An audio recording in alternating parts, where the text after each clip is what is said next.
So today is October 5th, 2016, and we're just about 30 days away from the presidential election, Hillary Clinton versus Donald Trump.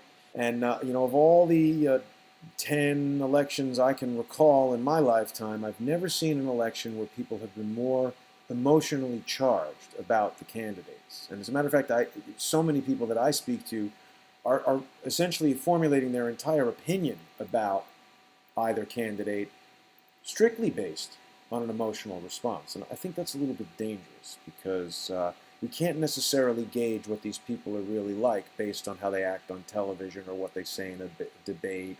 I think it's very important to look at the historical context, particularly in the case of the direction the country is going in and what's happening specifically in the Middle East. I mean, today there was an announcement that the United States and Russia have broken off diplomatic negotiations.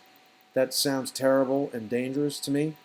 Obviously, we're engaged in military activity in Syria, which is resulting in a massive refugee crisis that is having, far-ranging impact, huge impact on the people of Syria, immigration through Europe. Now it's a topic of debate in the U.S. election as far as Syrians coming here and just bombing people in all these countries, displacing all these people. It's not good. I don't think it's something that any of us really want.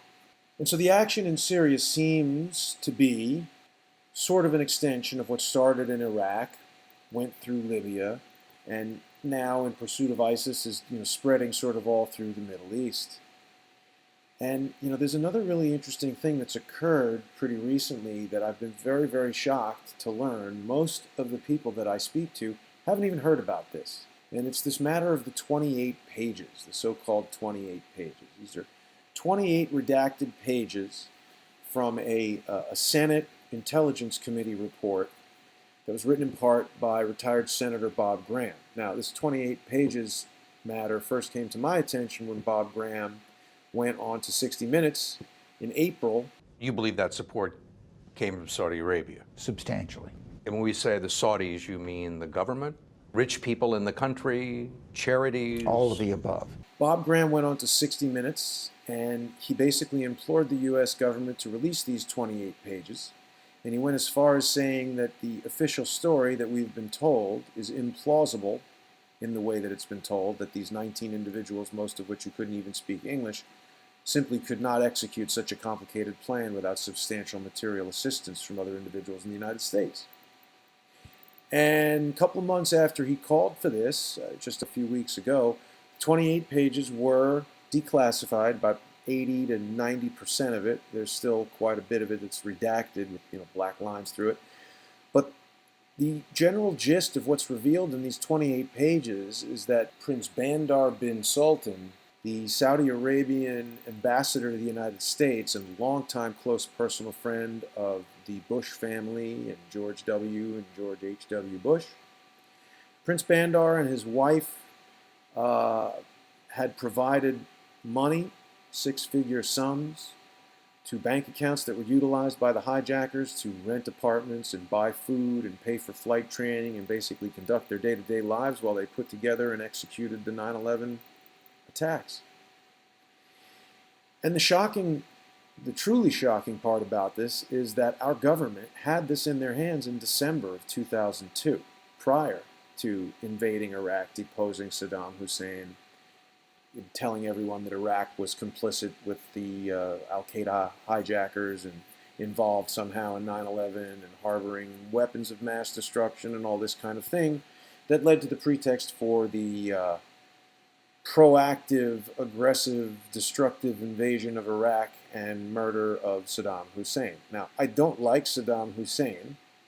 I am not defending Saddam Hussein, but I do think it's important that we look at why did that occur. If the government knew that Saudi Arabia planned, financed, and executed September 11th, why would we go attack Iraq? Well, it took me quite a while, but in the course of all my research about these things, I was looking at the Nixon presidency, and as many people probably know, in 1971, Richard Nixon ended the convertibility of U.S. dollars into gold. Prior to that, all U.S. dollars were backed by gold. If you held $1, it was worth $1 in gold, and the idea was you could convert it into gold. Nixon took us off the gold standard and made the dollar into what's known as a fiat currency, where just printing all the dollars you want, give it to someone and say, hey, trust me, we're the United States, it's worth $1. Now, Henry Kissinger alerted Richard Nixon to the notion that this was not sustainable and the dollar would fail if it wasn't backed by a universally desired commodity. And so Kissinger went to the Royal House of Saud, Saudi Arabian royal family, and he struck a deal with them and subsequently the rest of OPEC, creating a system called the petrodollar.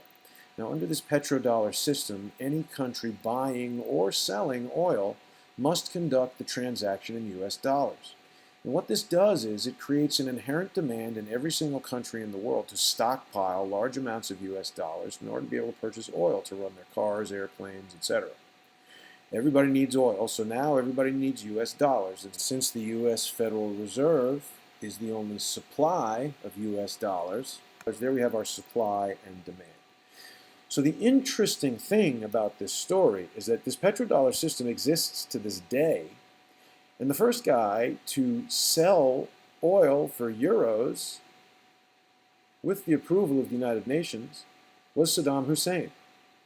And he did that in 2002 and was summarily removed in 2003 and killed in 2006. So I find that coincidental and interesting. Another interesting aspect of what's been going on in the Middle East for the past 15 years has got to do with Muammar Gaddafi. We've seen a video of Hillary Clinton laughing about his death.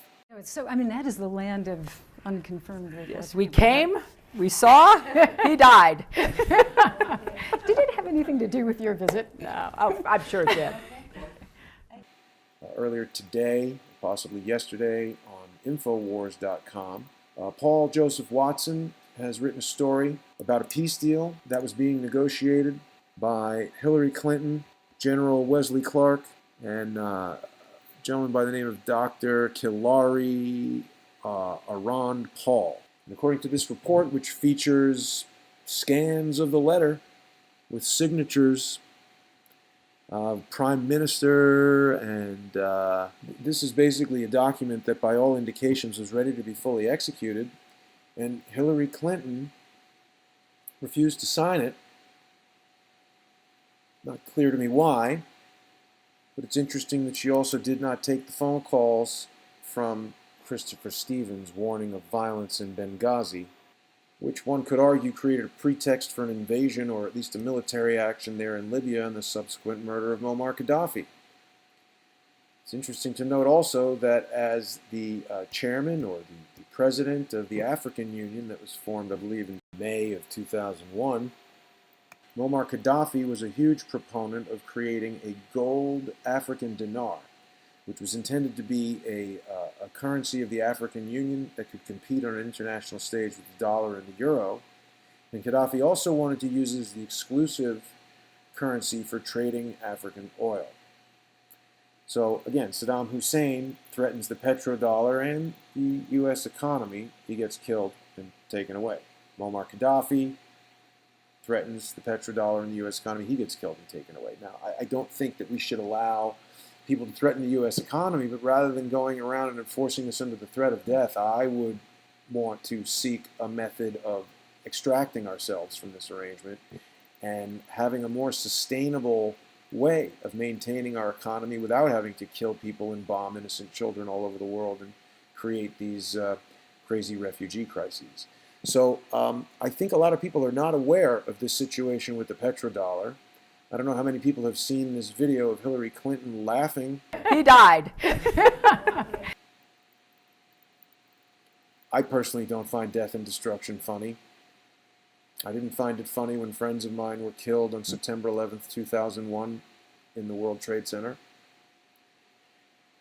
And what we now have is a document from our own government that reveals that George Bush and his administration were complicit in hiding substantial information about the criminals that perpetrated the 9/11 attacks.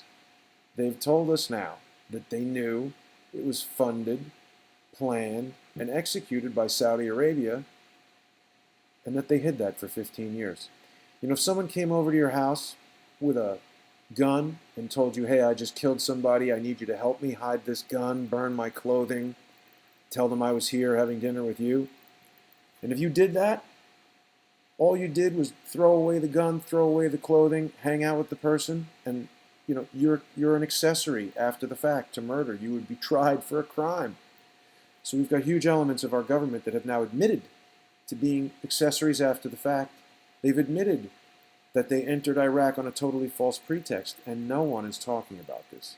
In my mind, these facts are so much more relevant than someone calling a beauty contest winner fat that it's almost a bizarre conversation to have. I think we need to know more about why the diplomatic relations with Russia are breaking down and the military action in Syria seems to be escalating, and we are being driven dangerously closer and closer to a full-scale war with a former superpower that is nuclear armed and seems to have no beneficial outcome.